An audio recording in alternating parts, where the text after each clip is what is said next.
Hello, everybody. Today I'm going to talk about the subject of the vault of heaven, or otherwise known as the dome of heaven, the Bible, and the implications of this subject for the new flat earth theory.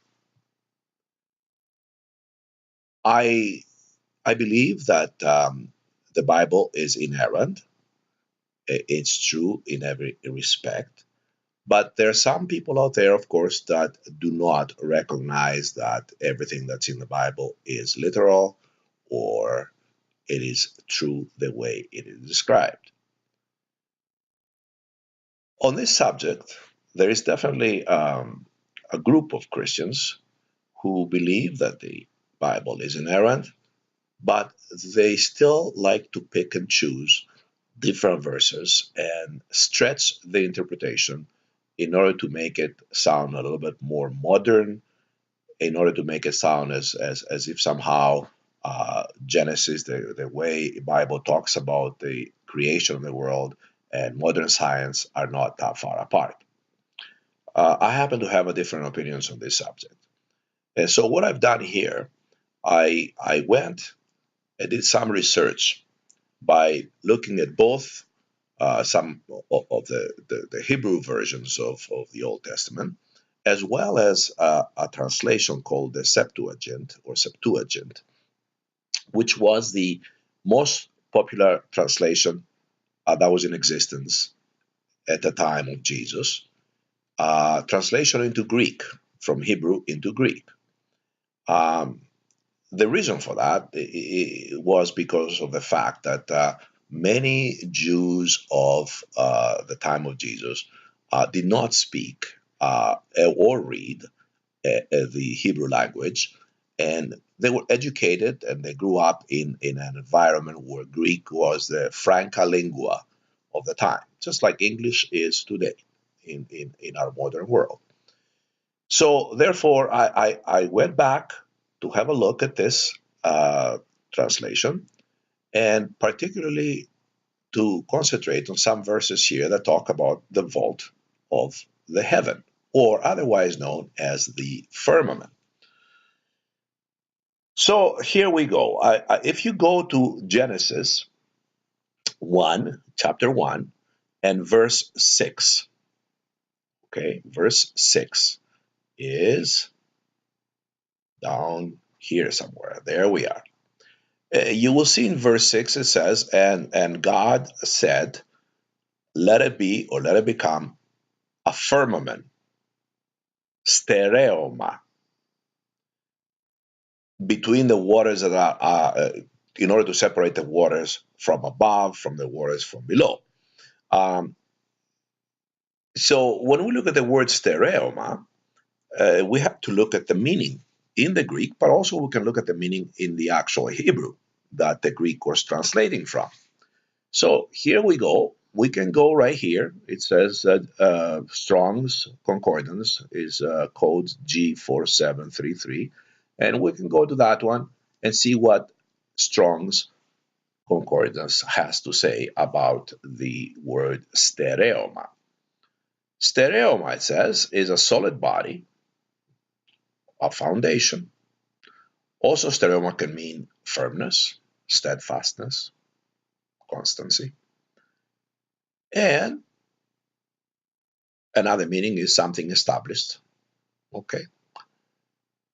Further down, if you look at the excuse me, at the way this commentator Thayer is talking about the meaning of the word firmament, is very very clear that it is something solid. It says that which has been made firm. The firmament is the arch of the sky, which in early times was thought to be solid.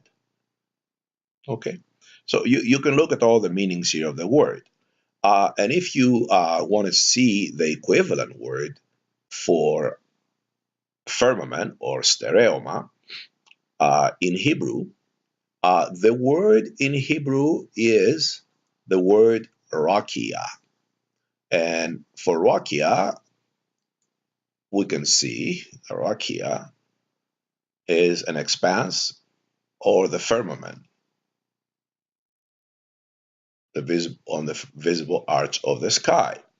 So basically, it's the same meaning in Hebrew. That's an extended surface that is flat and is solid.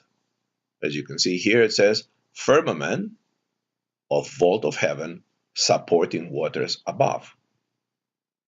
So there's no doubt that when the Bible talks about the firmament in Genesis chapter 1, verse 6, it is talking about a solid arch of the heaven or of the sky. Okay? Uh, so it, when we look at that, I mean, we can even tell from the English words that we have, where we borrow words from the Greek and we make our own new words, that the meaning is still there. Stereo, it is again from that kind of a word, the same word out of which we get stereoma, firmament. If you look at the word stereophonic, for instance, you go here to Wikipedia, it says the word stereophonic derives from the Greek stereos, firm, solid, and phony, sound, tone, voice. And it was coined in 1927. So when the word came about, uh, Western Electric knew very well what the meaning of the word stereos and stereo was. Okay, so definitely we know from this that the meaning of the word firmament is available in both the Greek and the Hebrew, and there's no doubt that the writer of Genesis was definitely had in mind that the arch of heaven or the vault of the heavens or the dome of the heavens was nothing but a solid arch that separated the waters that were above the arch from the waters that were below here on planet Earth. So it is important, therefore, for us when we look at this to realize that definitely, definitely, the Bible makes it clear that this earth has a dome, has the arch of the sky is solid. And therefore, because of that, there's certain implications about the modern flat earth theory. Many videos that I've seen over the last couple of years refer to this enclosed world, a world that has a dome. And, and this is another proof that it is truly um, something that is real. It's not to be laughed about, and it's not to be taken non seriously.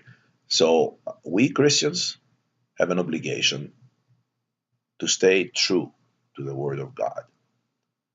And just because something is too difficult to take, it does not mean that we have to have the freedom of watering it down.